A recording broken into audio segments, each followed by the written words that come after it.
Energia escalar do genial Nikola Tesla pode ser aplicada na área da saúde? Quais equipamentos eletrônicos que a gente pode utilizar essa energia? Os medicamentos frequenciais, né, as luzes, as frequências, os gases, os ritmos, a biorressonância. Como é que isso tudo pode ser aplicado na área da saúde? Tema do programa Saludes que está começando agora.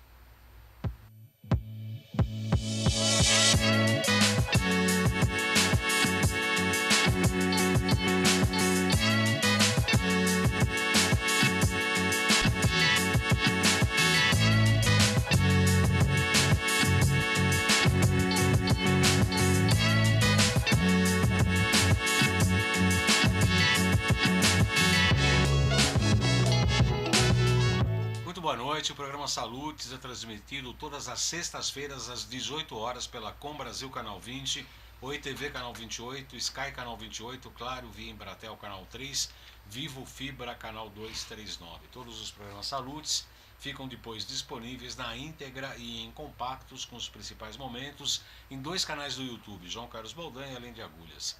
As chamadas dos programas são publicadas no Facebook, no LinkedIn e no Twitter, bem como no Instagram, jcbaldan.acupuntura. Nosso programa Saludes tem o patrocínio da Nova Ciência, líder em equipamentos de medicina integrativa, e construtora ECA, há 42 anos levando qualidade de vida à população. Na abertura do programa falamos sobre Nikola Tesla e a energia escalar e como é que ela pode ser aplicada à área da saúde. Para falar sobre esse assunto, eu tenho o prazer de receber hoje aqui o Rafael Durante. Ele é engenheiro elétrico, biomédico, técnico em eletrônica, com atuação em patologias e análises clínicas, além de desenvolver tecnologias e equipamentos para laboratórios. Em seu currículo tem atuações em radiofrequência, RF, VHF, UHF e microondas. Também desenvolve projetos voltados à saúde, à área óptica, iluminadores de fibra e microscopia. Muito boa noite, Rafael Durante. É um prazer recebê-lo. Seja muito bem-vindo aos Saludes. Muito obrigado pelo convite, né, Dr. Baldan. É uma honra para nós podermos participar e também trazer para o seu público, né, para o nosso público em comum, esses experimentos, né, esses experimentos que foram desenvolvidos, né, por um engenheiro elétrico alemão também, com o intuito, né, de entender, né, certas equações, e ele reviveu, né, toda essa história já por 20 anos, um pouco mais, né, e ele construiu então equipamentos, né, para experiências em laboratório que provam e mostram, né, o que seria de fato a onda escalar, né, com o objetivo primeiro de resolver algumas equações de Maxwell. Mas depois... O que é energia escalar? Aí, veja bem, para não entrar muito dentro de uma teoria complexa, porque envolve hoje não só a física newtoniana, mas também a questão da física quântica, né, existem várias maneiras de você entender, né, o que seria, por exemplo, um campo escalar ou a energia escalar, né. Então, por exemplo, se você falar em energia escalar, né, você pode dizer que você pode medir, por exemplo, a temperatura de gradientes de uma piscina, por exemplo, com várias tomadas de vetores, né? Então isso é uma tomada de medidas escalares. Então você vai ter um produto de resultado dentro desse conceito. O que o Mayo observou como campo escalar e ondas escalares, né, é em função daquilo que ficou um pouco escondido nas equações do Maxwell. Então ele mostra nesse experimento, né, que é possível se produzir essas ondas, né, esses campos aí, em função de entender melhor os postulados do próprio Tesla, né, que foi o primeiro que abordou essa questão da utilização, né, Aqui nós temos um equipamento aqui que é um gerador e aqui é uma antena, é isso? Aqui é um gerador de ondas eletromagnéticas, tá certo? Sintonizado. Sim. Isso é um gerador de ondas eletromagnéticas e efeito Tesla, ou seja, é uma bobina de Tesla que a gente chama uma bobina de Tesla pancake, ou seja, ela é como se fosse uma uma panqueca mesmo. Ela não é uma bobina, vamos dizer, enrolada num tubo. Ela é estendida na parte, vamos dizer, horizontal. O outro sistema, se você puder tirar nós temos ali o que? O mesmo circuito sintonizado, ou seja, é um circuito sintonizado. O que quer dizer isso? Que toda a energia eletromagnética produzida aqui é captada pelo circuito ressonante sintonizado. E aqui é uma gaiola de Faraday? Aí é a gaiola de Faraday. O que é a gaiola de Faraday? É uma gaiola, por exemplo, uma blindagem, né, que evidentemente se usa em laboratório e também em algumas questões científicas de medição para impedir a entrada ou o escape de radiofrequência. Por exemplo, o seu estúdio aqui tem uma gaiola de Faraday. Ou seja, toda a radiofrequência produzida fora não entra aqui, não interfere aqui. Cadê a lâmpada que tá? Quando a gente coloca, eu acho que está ali em cima, quando a gente coloca tampamos com essa lata, vamos dizer, nós estamos impedindo que a energia eletromagnética induza, né, vai induzir naquele campo. Né? Não teria condições de entrar ali, ou de ser, vamos dizer, captada por aquele elemento ressonante. Isso prova o quê? Que o LED indica ali o quê? Que está tendo uma corrente elétrica ali produzida. Tem o telespectador talvez não esteja vendo que tem uma lâmpadazinha vermelha aqui que está sendo induzida. Agora, esta lâmpada aqui é uma lâmpada de... É uma lâmpada fluorescente, de eletrônica, né? Eletrônica. Agora, aqui dentro nós temos um gás comum, né? Como se pudesse ser uma lâmpada fluorescente comum qualquer. O princípio disso é o seguinte: toda a bobina de Tesla, ela induz, né, nesse equipamento, nessa lâmpada, vamos dizer, e excita o gás que está aqui dentro. Então a gente vê aqui, ó, estamos vendo que existe uma carga eletromagnética muito grande produzida. A lâmpada acende sozinha, sem qualquer contato, por indução, sem qualquer contato. E excita o gás. Esse fio verde que está ligando essas duas antenas, simplesmente... Peraí. O fio verde, ele simplesmente está sugerindo que é como se fosse um fio terra. Isso. Como aqui não tem como colocar o fio terra, tem esse fio verde branco. É um fio unifilar, né? Unifilar, que é para estabelecer como se fosse o fio terra. O princípio de Tesla é o seguinte: é a bobina de Tesla, como todo mundo conhece, os velhos experimentos do Tesla.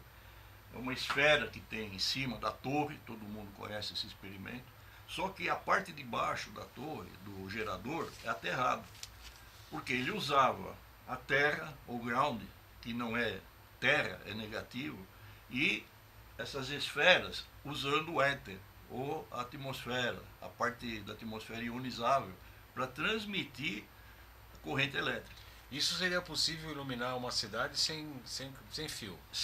Esse era o projeto do Tesla, esse é o projeto maior dele. Só que quando ele projetava isso, ele, vamos dizer, nos conceitos dele como físico experimental, além de ser um físico teórico também, qual era a intenção dele? A intenção dele era produzir energia elétrica de forma livre, free, sem nenhum impedimento de cabo, de transformadores, de coisa nenhuma, né? Que é o que acontece hoje, né? E aí coloca a lâmpada novamente para a gente ver como acende. Agora acontece que no decorrer desses experimentos ele começou a observar certos fenômenos elétricos, e ele começou a dar soluções para esses fenômenos. Nesse meio tempo eram contemporâneos, né? Alguns outros estudantes físicos e professores da época também se interessaram, apesar de o mundo ser muito diferente do nosso, né, que seria, a comunicação deles era muito mais difícil, mas eles conseguiram compartilhar, né, essas informações. E nesse compartilhamento de informações, alguns postularam certos limites, né, que foi o fim praticamente da física, dos estudos vamos dizer, da física contemporânea, né, a física newtoniana, para o começo da física quântica. Como é que você começou, como um engenheiro, como um eletricista, começou a desenvolver as suas pesquisas na área da saúde, utilizando esses tipos de equipamento para a área da saúde? O princípio, por exemplo, a minha motivação, né, sempre foi a biologia. Sempre estudar biologia por diletantismo, né? E junto com as outras áreas da minha formação. Por que a biologia? Porque eu sempre tive interesse em saber, por por exemplo, as 3 perguntas cabais, né? De onde eu vim, o que eu estou fazendo aqui, para onde eu vou. Né? E por influência também de família, né? Dos meus pais e tal. E isso me levou a praticamente pesquisar essas coisas mais sutis, principalmente os inventores, né? Principalmente os inventores. Então, o Nikola Tesla, né? Estudei muito, procurei muito na Rússia ultimamente, né? Nos últimos anos da minha existência, aí, mais ou menos 20, 25 anos, onde eu encontrei um oceano de informações, né? Então nós temos coisas muito importantes, né? Geradores de torção, o próprio Garayev, né, com sistemas de transmissão de informação por DNA. Então tem muita coisa, e isso sempre foi minha motivação. Como é que esse equipamento, Durante, pode utilizar? A gente tem um contrato que eu quero testar essas antenas aqui no meu consultório, porque eu trabalho com biorressonância e com remédios frequenciais que são estabelecidos pelo Potentizer em vidrinhos ou em qualquer outro tipo de veículo. Eu quero testar, quer dizer, colocar um paciente que tem uma determinada necessidade de uma medicação, colocar ele entre as antenas segurando a medicação. Você acredita que isso possa dar bom resultado? Eu inclusive esse experimento não é meu, já estou bem claro, isso é um experimento de um outro cientista, né, bastante conceituado lá na Europa, né? Eu por curiosidade, eu conheci esse experimento e do meu jeito eu tentei e fiz a reprodução para mim conseguir entender também os fenômenos que eles abordavam lá, né? E o Dr. Meio, ele tem uma peculiaridade muito interessante, né? O que aconteceu é que ele teve muitos médicos, principalmente da Alemanha, da Espanha, né, que se interessaram por esses estudos, né? Até porque a Alemanha também é o berço de conhecimentos assim, bastante até da ordem, até diria até metafísica, né? De equipamentos, de tecnologia de ressonância, de biorressonância, eles são muito atentos a isso, né? E esses médicos, eles fizeram vários experimentos juntos com a tecnologia do Dr. Meyer. E quais são esses experimentos? Tem vários, eu vou te inclusive oferecer um trabalho que eu tenho já arquivado, né, que explica muito bem como que esse sistema trabalha em função das experiências de tratar o DNA. Né? É uma coisa fabulosa. Né? Então essas experiências eles começaram a fazer com sementes, germinar sementes, fazer experiências com células em placa de Petri para ver o desenvolvimento celular em neoplasias, várias abordagens clínicas, né, para entender e compreender esses fenômenos. Né. Então seria aqui o tempo muito curto, mas o principal dessas experiências foi que acabou entendendo-se que o DNA humano ele tem dentro da sua constituição, dos seus nucleotídeos, das suas pontes de hidrogênio, né, que é o ACTG, aquela coisa que nós conhecemos como gene, né, toda aquela estrutura que compõe aquilo que vai se formar numa informação celular, é constituído do que aquilo? Também de informações elétrica-magnéticas. Eu vou pedir licença para o Rafael, daqui a pouco a gente continua. Eu quero fazer o anúncio aqui do nosso curso de pós-graduação da nova ciência de biofísica, tecnologias e práticas integrativas na saúde. Esse curso começou no congresso no final do ano passado e em qualquer tempo, em qualquer momento, você pode adentrar ao curso de pós-graduação depois repondo as aulas que ficaram faltando. Esse curso é reconhecido pelo MEC e os módulos agora em maio, metais tóxicos e efeitos deletérios, em junho, parasitoses e patogenia, em julho, anamnese e interpretação de exames, bioenergética dos alimentos em agosto, e aí sucessivamente até o módulo 18, que vai se encerrar no próximo final de 2024, em novembro de 2024. É um curso de pós-graduação, como eu disse, reconhecido pelo MEC, em biofísica, tecnologias e práticas integrativas na saúde. Inclusive tem módulos de microscopia de campo claro e campo escuro, autismo, obesidade, doenças autoimunes e etc. Os interessados devem entrar em contato com a Gracinha da Laure no 956875835. 956875835. Eu também quero aproveitar a oportunidade Também teve um curso de terapias regenerativas nas doenças crônicas e degenerativas, 20 e 21 de maio, presencial, com Alexandre Távola, Fernanda Bem, Dr. Jairo Oliveira, que é médico endocrinologista, Dr. Arturo Obaine. Você tem aí isso, por favor. Também os interessados também entrarem em contato com a Gracinha da Lauren pelo telefone já anunciado, que é o 95687-5835. Muito bem, no programa Saúde de hoje nós estamos recebendo o engenheiro elétrico e biomédico técnico em eletrônica Rafael Durante, que está falando sobre os seus estudos. E aqui hoje, no nosso estudo, nós temos aqui um aparelho que está mostrando a energia escalar de Tesla, com aquela lâmpada branca acesa ali, com uma gaiola de Faraday, que é uma gaiola que praticamente isola toda a transmissão eletrônica, né? E a lâmpada está acesa sem qualquer contato com um bocal, com energia outra, né? Com qualquer outra energia. Está demonstrando que a energia escalar está acendendo a lâmpada. Na realidade não é a energia escalar que está acendendo esta lâmpada, né? Essa lâmpada está sendo excitada pelo campo eletromagnético do gerador. Aqui nós temos um gerador em 4 MHz, né? E ele gera, na verdade, um campo de muita alta tensão, mas muito baixa corrente, que é essa antena esférica. Uhum. Isso é que era a antena de Tesla. A antena de Tesla era uma torre que gera uma altíssima tensão com uma baixíssima corrente. Chega a 200, 300 mil volts, imagine. Mas uma corrente de picoamperes, né? Nem microamperes. Quer dizer, tanto é que vocês podem ver alguns filmes do Tesla antigos, ele está lá no meio daquilo, aqueles raios, aquela coisa toda, que não deixa de ser. Obviamente que aqui nós estamos fazendo um experimento com baixa tensão, mas com os mesmos princípios do que ele bolou, né? Do que ele pensou em fazer, né? Que é a transmissão de energia pelo éter.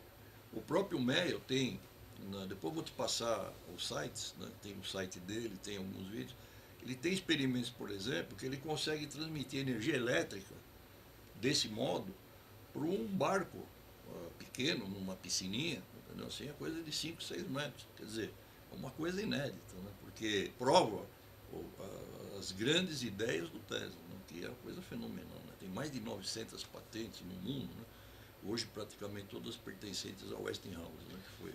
E esse aparelho, a gente já falou que a gente vai fazer uma pesquisa lá na nossa clínica.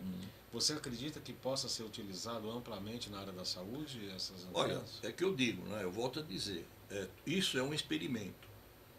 Todos os trabalhos que eu tive acesso até hoje provam, né? Demonstram, melhor dizendo, né? Que existem interações, fenômenos que acontecem com o uso dessa tecnologia, vamos chamar assim. Então, que fenômenos poderia evidenciar um ou outro, 2 ou 3? O primeiro, por exemplo, uma placa de Petri com certos fungos.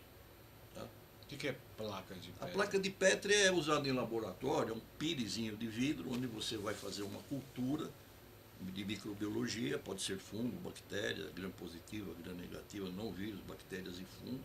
E ali você tem alguns nutrientes nessa placa que você vai alimentá-los e eles vão crescer, para que você possa observá-los, porque às vezes a quantidade é muito pequena, você precisa, né, aumentar a quantidade para você poder analisar. Então é uma forma de você criar, vamos dizer, você vai criar um fungo ou uma bactéria numa placa específica para você experimentar a reação que vai acontecer com essas bactérias, com esses com fungos, né? Então, o fungo colocado próximo ao receptor dessas ondas escalares, e aqui o fungicida, quer dizer, o agente químico que iria atacar, normalmente, se você tem uma placa de Petri, né? Isso, as pessoas aí que conhecem a parte de análises clínicas, um antibiograma, você coloca na placa de Petri as bactérias, né, que vão crescer ali, e vários tipos de antibióticos. Aí você vai ver os halos que se formam ali. Quanto mais distante o halo, mais potente é o antibiótico. Quanto mais próximo o halo, menos eficiente. É um antibiograma. Então, nesse caso, o que acontece? A informação do fungicida foi levada de forma informacional para a placa de Petri, onde estavam os, como que se diz aí, os patógenos. Os patógenos, né, de uma certa forma. E houve uma redução na quantidade desses patógenos, apreciável. Então mostra que não houve interferência bioquímica, mas sim a interferência informacional. Só informação sem biofísica. Sem vamos dizer, sem a parte bioquímica. Você não está, você tá mandando uma informação. Agora é interessante esse estudo do MEL e desses outros pesquisadores, que vem atestando, né, o que a gente vem acompanhando hoje, de várias formas, né, com várias nova ciência e as suas experiências e todas essas questões frequenciais, essa coisa toda. Porque se você observar, né, há pouco tempo, eu acho que fui um dos que colocou esse vídeo na internet, assim, não de primeira mão, mas insisti muito, do próprio Luc Montagnier com a experiência da água. Você já deve ter visto esse vídeo. Eu que fui o primeiro que colocou, não, porque eu achei muito interessante, porque esse vídeo prova o que é informação. Né? Se você lembrar do conteúdo do vídeo, é muito simples. Se você pegar o Samuel Hahnemann, com a questão da homeopatia, a homeopatia não deixa de ser informação, não. Você vai diluindo, sucção, diluindo, até tantas 200, 300 mil vezes, ali não tem mais nenhuma informação molecular, mas tem uma energia, uma informação muito apreciável. Não sabemos medir ainda isso aí, não temos ainda, a ciência não conseguiu medir isso ainda, tá? Não tem como mensurar, mas ela está lá, tanto é que a homeopatia é comprovadamente funcional. E o Luc Montagnier pegou essa experiência de um outro colega dele, né, que eu não me recordo o nome agora, que foi o camarada que fez a grande experiência da memória da água. Foi famosa essa experiência, só que ele teve um grande problema lá com a Nature, né, não concordaram com muita coisa lá e tal, e acabaram defamando ele, para variar. E o Luc Montagnier repetiu a experiência. Então o que ele provou? Ele provou o seguinte, que a informação do DNA de uma pessoa com HIV, ele conseguiu detectar a ressonância desse produto, vamos chamar assim, tá certo? Por exemplo, uma amostra, né, uma água destilada ou bidestilada com o DNA que foi tirado da boca, da bochecha, como se faz o RT-PCR. Misturou ali, você tem a contaminação do DNA naquela água. Fechou, colocou num sistema de ressonadores ali específico, detectou vários tipos de frequência, inclusive de audiofrequência, frequências baixas, frequência aí de 1000, 2000 Hz, 700 Hz, não é alta frequência, não é baixa frequência. Isso pode ser utilizado para tratamento? Sim, aí veja bem, só terminar aqui a experiência do Montagnier, eles pegaram essa informação digitalizada, ou seja, informação sem o composto bioquímico, mandaram para um laboratório na Itália, lá desfizeram, quer dizer, pegaram a ressonância e colocaram de novo na água destilada, colocaram num fotoespectrômetro de ultravioleta, e o que aparece ali? Aparece lá a carga de DNA original. Isso prova cabalmente que a informação ela existe. Eu quero agradecer muito a presença do Rafael Durante, que é engenheiro elétrico, biomédico, técnico em eletrônica, com atuação em patologias, análises clínicas, com desenvolvimento de tecnologias. Falamos hoje da energia escalar, desse equipamento que ele trouxe gentilmente e que demonstra a energia escalar, as teses de Tesla, tanto o LED vermelho aqui aceso, quanto a lâmpada acendendo ali naquela outra torre. E eu agradeço muito sua presença, viu, Rafael? Muito obrigado, eu que agradeço a atenção, né, e a possibilidade de propagar essa experiência. E no próximo programa nós vamos falar sobre a bobina de Mishin. De Mishin, né? Um experimento também, um desenvolvimento feito na Rússia. Né? Nós vamos falar no próximo programa. O programa Saludes tem o patrocínio da Nova Ciência, líder em equipamentos de medicina integrativa, e da construtora ECA, há 42 anos, levando qualidade de vida à população. Agradeço muito a sua audiência e até a próxima sexta-feira, às 18 horas, aqui na Com Brasil.